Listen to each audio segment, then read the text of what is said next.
This is Invasion by James Champion.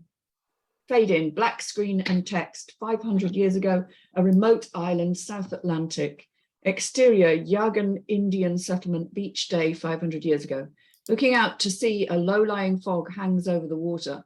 On the beach, Manek Enk, a Yagan Indian in his 20s, is gazing out to the water as he shapes the edges of a flint spearhead. Manek Enk's wife, Yamana, a Yagan Indian in her 20s, is laughing and playing in the seawater close to shore with their child, Selknam, a young boy about 10 years old. After a moment, Yamana and Selknam leave the water and return to Manek Enk. Their hut is in the background, and it is one of the few on the beach. The other families are on the beach too, and the atmosphere is a happy one. Yamana approaches Manek Enk, sat down on the sand, and she kisses him on the head. As she walks away to sit opposite him on the sand, they smile at each other with love. Manek Enk continues to fashion the edges of the flint spearhead. Exterior, Yagan Indian archaeology site, beach day. A brush is removing the sand and debris around an excavated spearhead, and then the brush reveals the outline of a buried skull next to it. There is a hole in the top of the skull. The brushing stops. Text, 500 years later. The spearhead next to the skull is then picked up from the ground by Alex Keeble, a man in his 40s. He is down in the trench with the excavations. Alex studies the skull for a moment before looking out to sea where a low-lying fog hangs over the water. After a moment, a large red light blinks in the fog and then disappears. Found another one of your spearheads, Alex. Alex turns to face John. He looks at the spearhead in Alex's hand. John is of a native islander and older than Alex.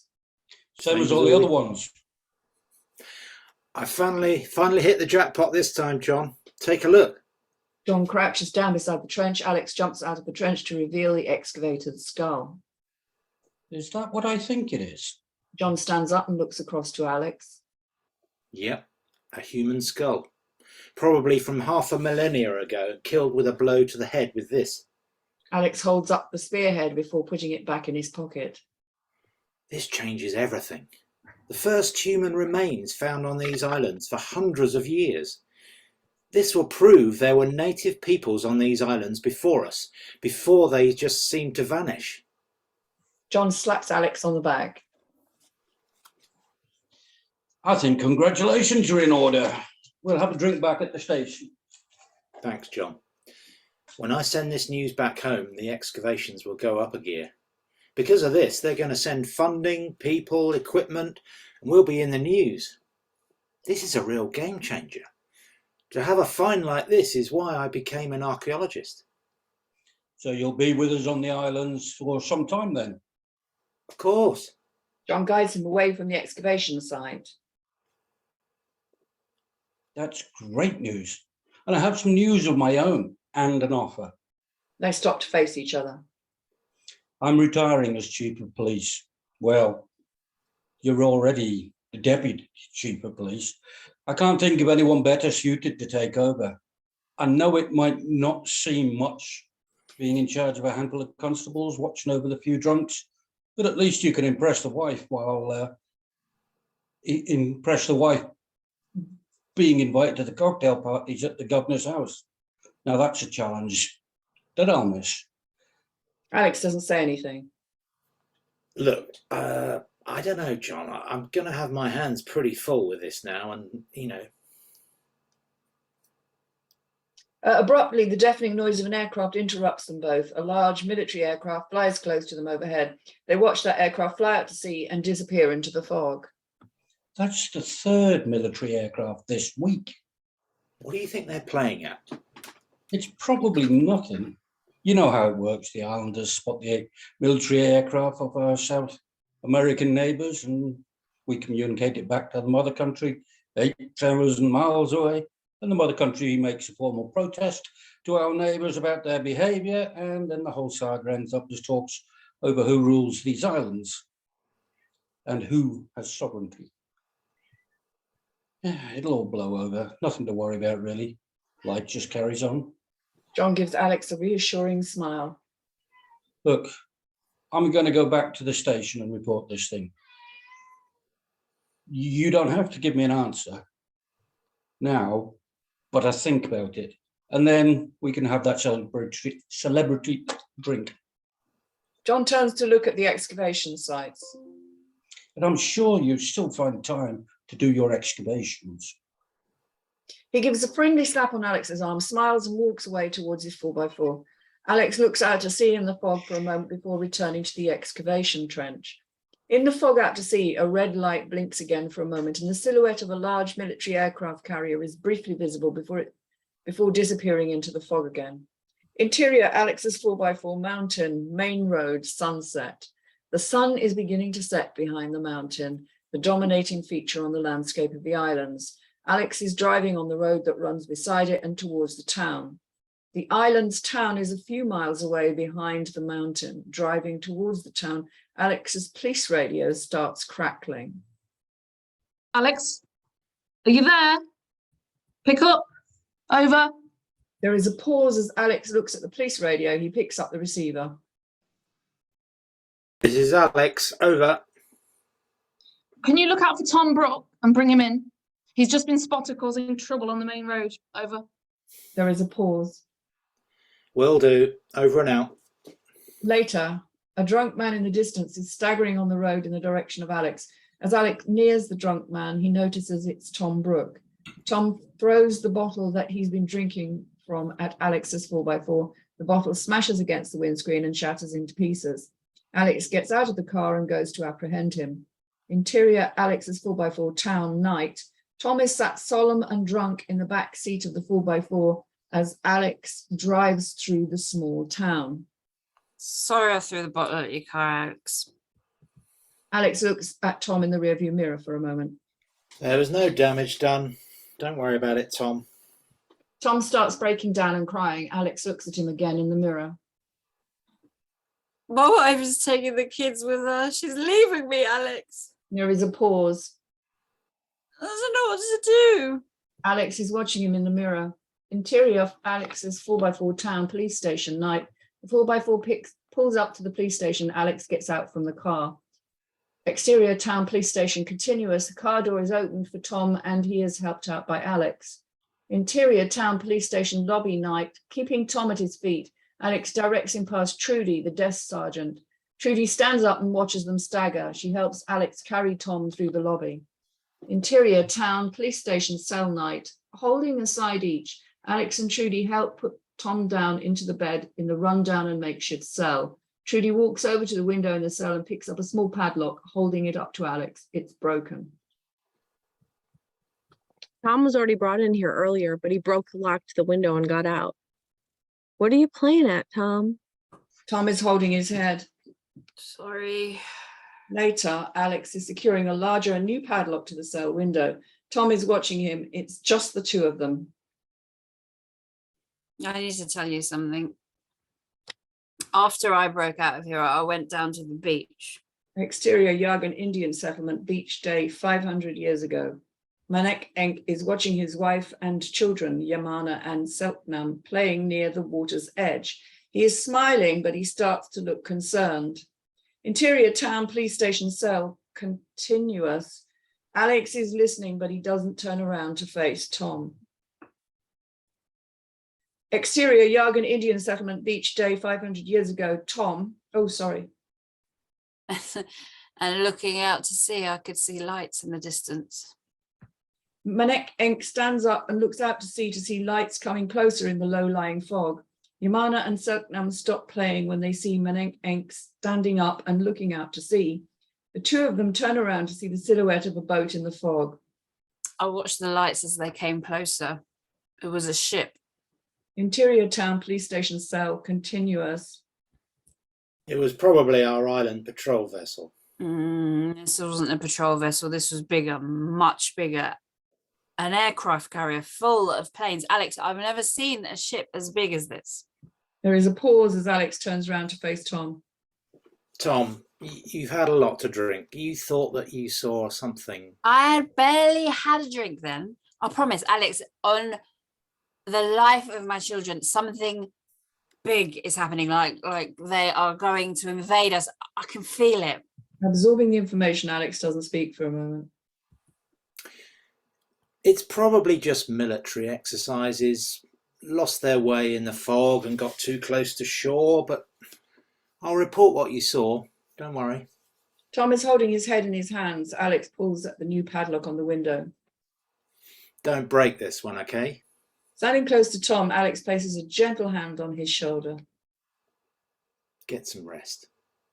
Tom nods and Alex leaves the cell. Tom lays down on the bed and under a blanket. Interior town police station lobby night.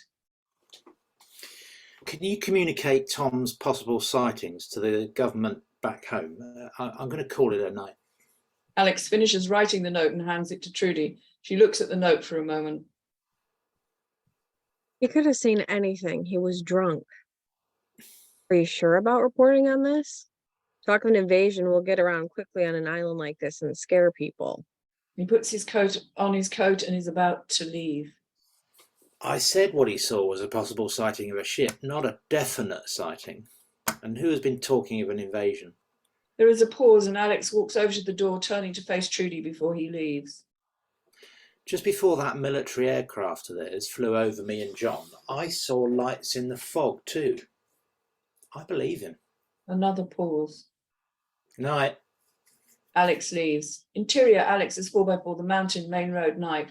Driving out from town, Alex passes the mountain, now a silhouette in the night. Exterior, the mountain, night. The mountain is powerful and dramatic in silhouette in the night. Exterior, Alex's 4x4 home, night. A winding road leads up to an isolated house illuminated by the car's headlights. Alex stops in front of the house, his family's home. Interior home, hallway, night. Walking through the hallway, Alex enters the kitchen, dining room. Interior home, kitchen, dining room, continuous. No one is in the room. Alex approaches the kitchen worktop. A couple of empty wine bottles are on the worktop. They are placed in the bin. Alex stands still and silent in the room for a moment. Interior home, landing, night. Across the landing is the open door to the room of Alex's son, Henry. He's a young boy of about 10 years old. Alex approaches the open door and Henry is inside reading a book on his bed. Interior home, Henry's bedroom, continuous. Daddy? Alex sits next to Henry on the bed. What are you reading? Alex peeks over to the book. Dinosaurs. Great. Can I read it with you? Sure. He puts a comforting arm around Henry and kisses the crown of his head. I've got something for you. Henry puts down the book. You have? Alex rummages around in his pocket and removes the spearhead he excavated. Do you like it? That's so cool. I found it on the beach today when I was excavating. It's yours. The spearhead is taken by Henry. He's intoxicated by it. After a moment, he turns to his dad and gives him a loving hug. Alex is pleased to see his son absorbed in his gift. They must have been brave warriors. Yes. Exterior Yargan Indian settlement beach day 500 years ago. But they were also people and families just like us. A spearhead is being held and looked at by Sotnam. Manek Enk and Yamana are with him. They are all looking out to sea. Interior home, Henry's bedroom, continuous. Henry is holding up the spearhead. I found that spearhead next to a damaged skull, and that the skull was probably because of that same spearhead. What do you think happened? Exterior Yargan Indian settlement beach day 500 years ago. I found it on a beach. Maybe there was an invasion from the sea and a big battle. I'm not sure yet, but that's what I'm trying to find out. Manek Enk suddenly sprints away. Interior home, Henry's bedroom, continuous. Henry, bedtime. Standing in the doorway of Henry's room is Maggie, Alex's wife and Henry's mother. She's holding a glass of wine in her hand. After a moment, she walks away. Alex tucks Henry up in bed and kisses him on the head. Night. Love you, son. He leaves Henry tucked up in bed. Interior home, kitchen, dining room, night. Maggie is in the far end of the room as Alex enters.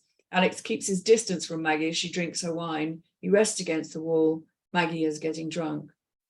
What was that you gave Henry? It was just a spearhead that I dug up from the excavation site today. So you found another one of those bloody spearheads?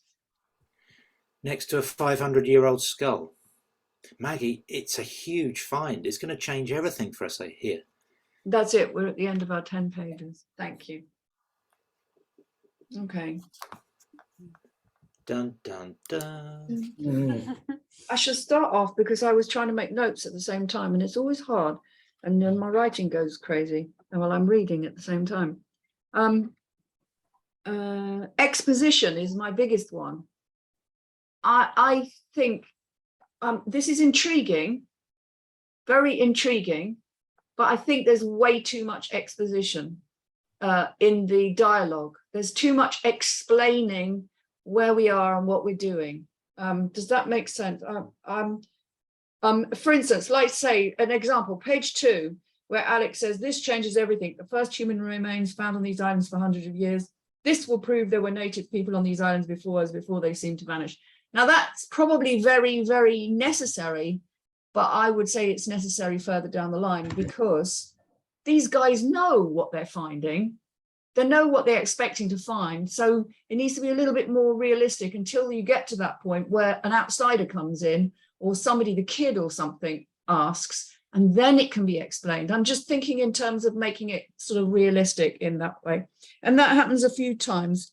There's no need for all the caps to emphasize, like John crouches down beside the trench, Alex jumps out, that just regular, but sounds do need to be in caps. We've got no description for Tom. I don't think there's a description. Does anyone see his description for Tom? That is drunk. He's drunk, that's it. But other than that, we don't know who he is, what age he is, or anything else. And also, I have a little note here that I said, so we didn't know that they were police officers. We thought they were archaeologists. Yeah. I think that needs to be upfront with their description. You know, police officers, part-time archaeologists or hobby archaeologists or doubling up or something. Other than that, the only other thing that was quite confusing was that some of those continuous aren't continuous, especially if you go back in time. You can't then have a continuous from the back in time, means you're still back in time. You need to delineate between each of the time periods. That's all my notes that I had time to do while I was reading. Anybody else? John? Yeah, intriguing. You picked up on a few of the points I was going to mention, but other things like you've got, once again, for example, interior home, hallway, night. And then literally the next line, interior home, kitchen. You don't need that. Interior home is sufficient because you know he's inside. If he changes location, if he goes outside, then yes, you know, home external. But you don't need to put it for every room he's in. No, that's a good point. You can, when I usually do that is I usually do the interior if we're interior. If we go to exterior, I do the exterior. But if we remain in the same house, but move location within the property, I usually will go interior house, kitchen. That's your first one. Your next one is dining room, continuous.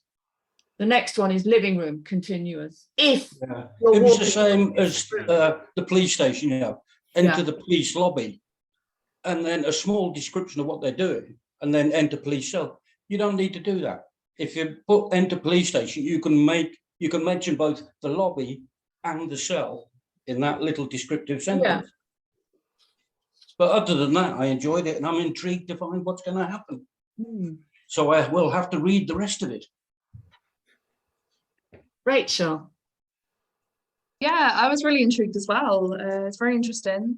I think maybe we could have a bit of the action starting a bit sooner, starting a bit earlier. I really liked the time jump in. Tom Brooks' character intrigued me, even though we don't know too much about him yet. I really liked the whole spearhead, him giving it to his son and switching back and forth there. That was really nice. Just watch a few of his spellings and get someone to check over that for you. But yeah, other than that, also very intrigued. Cool. Catherine? Yeah, agree with everybody so far. It does need a bit of a proofread. There's a couple of typos in there that are easily missed, but get somebody else to proofread it for you, because it's other people notice a lot more than you would as a writer, trust me.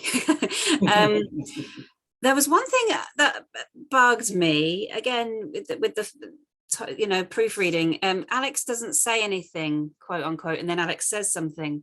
So it's just put pause, or Alex looks annoyed or confused or whatever it is. But don't say he doesn't say anything and then give him dialogue directly after not saying anything, because that's just it will throw people when they're reading it, as it did me. I think it was on page 3, I think. But otherwise it's pretty cool. I found it a little difficult to follow, if I'm honest. I wasn't sure what was going on with the whole time lapse thing.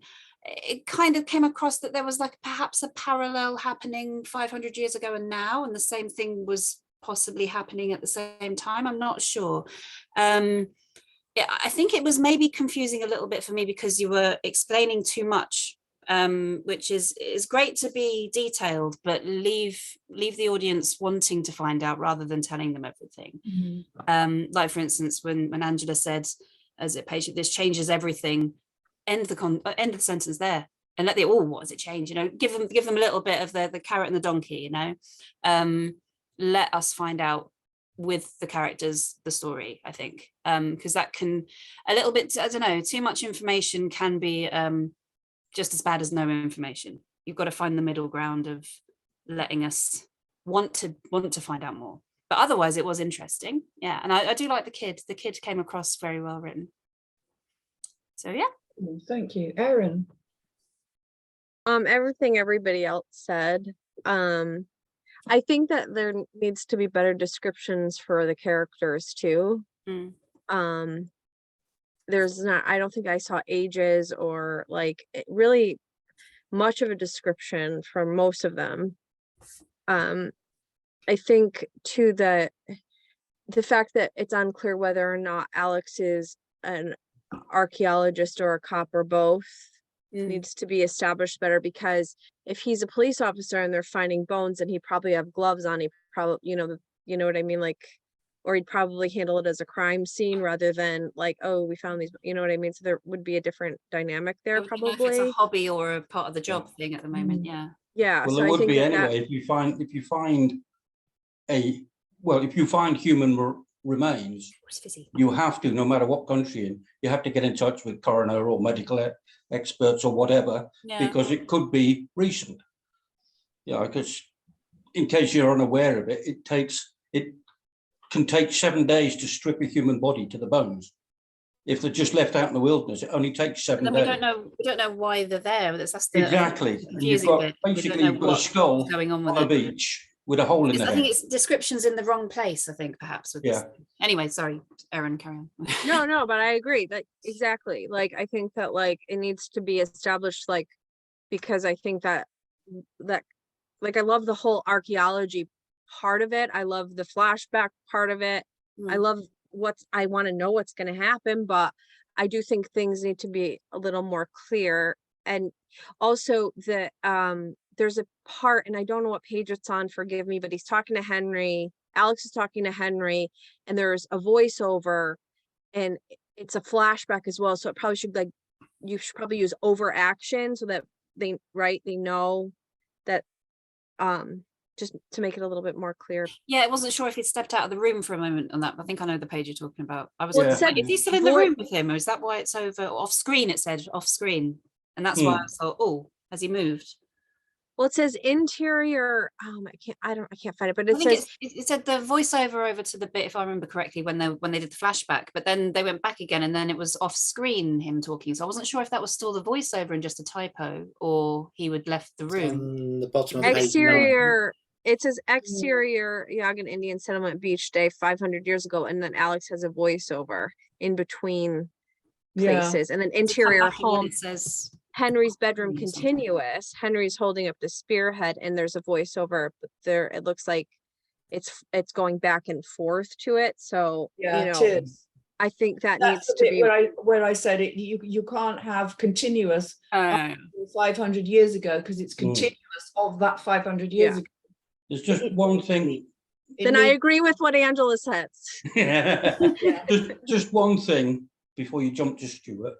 I'm curious, he's just uncovered this flint spearhead and the skull, how in heaven's name does he know it's 500 years old? Yeah. He's literally just uncovered it, and he knows it's 500 years old.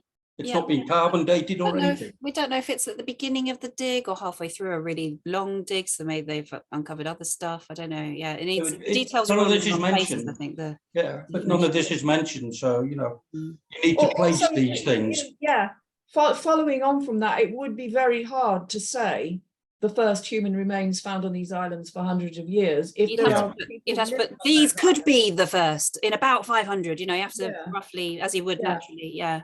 Well, and I would have said these could be the first ancient remains, or Yeah.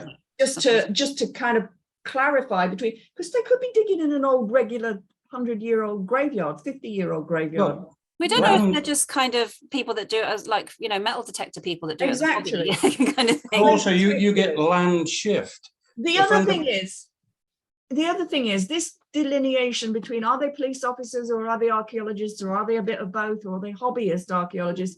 Because if you just made a find of a flint head, if you're an archaeologist, you're not going to go and give it to your kid.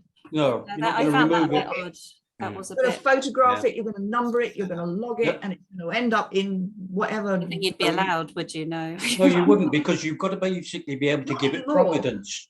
You've got to give it providence. You Yeah. can't just say, oh, well, I picked it off the beach and give it to my son. If you want Yeah. it, I'll get Part it of back it's off part of him. a dig, yeah. Yeah, because they're like, well, how do we know it came from this dig now? Unless You got- it is just a hobby thing, and then they wouldn't Exactly. really be playing by the rules. So Let's let Stewart. yeah, sorry, Stuart. No, it's all right. You carry on. Sorry, we've stripped everything you were going to say, Stuart. Yeah, I agree with everything. You see, it's interesting you saying about giving the son the spearhead, because clearly that's going to become an important part of the story. So I'm just thinking, well, how are you going to get it to the son? And there's obviously going to be a link up between the old family and the new family or something. I can see that already starting to play out. So dramatic devices, you know, you've got to find a way. I can see that. So you've just got to find quite a realistic way, I guess. So it's not too clunky. He could come to the Or you gets picked apart like place of people like work us. and steal it as a naughty little kid could. Yeah, he could find it in his dad's office or something and Yeah. takes it or something. Oh, maybe. that looks Especially because at the beginning it's mentioned, oh, you found another one. Yeah. This Yeah. is the first one with the human remains. Then Isn't it? the wife or the female partner takes the mick out of him. Go, oh, not another one of those blooming spearheads. So Yeah. it's obviously Yeah. I mean, if this is a a recurrent thing.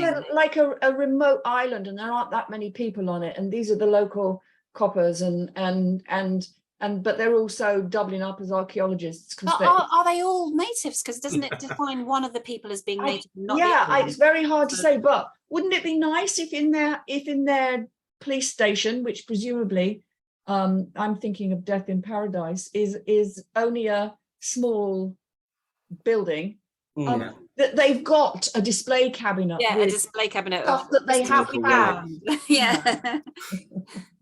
Well, John's obviously a native because it says that. Yeah, it But does. it No, doesn't but it doesn't, mention. it doesn't mention it about Whereas- the other guys though. Yeah, I was Alex going to say is it an doesn't mention it outsider. about Alex or Tom. There's no mention of them being natives Well, of the island. I read on a little bit this afternoon. Alex is an outsider. He's come into the island. And he was Dun, dun, supposed to be there for a year, and it's turned into 4 years, and that's what his wife, who's drunk, is starting to This complain to comes him. across as a series. It reads more like a series than like an episodic thing. Is it supposed Yeah. to? Don't know. It came across Yeah. more episodic to me, but I definitely I didn't was have a film really feel. really intrigued about the kind of mist and the lights and what that was all about, and whether the invasion of the title is aliens. You know, that I was Yeah, it immediately sounds raced like to it's an alien invasion or something. It's going to happen, or whether it's Americans. You know, just taking over the island in the final. Listen, you say Americans, it does mention. It mentions the southern continent of America, so you know, is could it have been Colombia, a- Venezuela, or one of them? So Spanish, British, As in- Dutch. Yeah, well, I was going to say, as in like the Falklands. well, they mention about military happenings, but then the way they speak about Tom going on about it is kind of like, oh, a sighting, oh god, he's mental kind of thing. So it's kind of, are they talking about aliens? Are they talking about military? Are they, Well, it's a and they bit said confusing, it looked isn't like it? an aircraft carrier or something. Yeah. So anyway, it's where, you know, what is in the fog and the lights. What are the lights and all that kind of stuff. And what were they in the past? You know, what invaded them in the past. So I can see the intrigue and interest in that. So yeah, I wanted to know more. And apart from all the things that are said, I thought it was a pretty interesting story, really. Great. Yeah. Thank you, everybody, for that.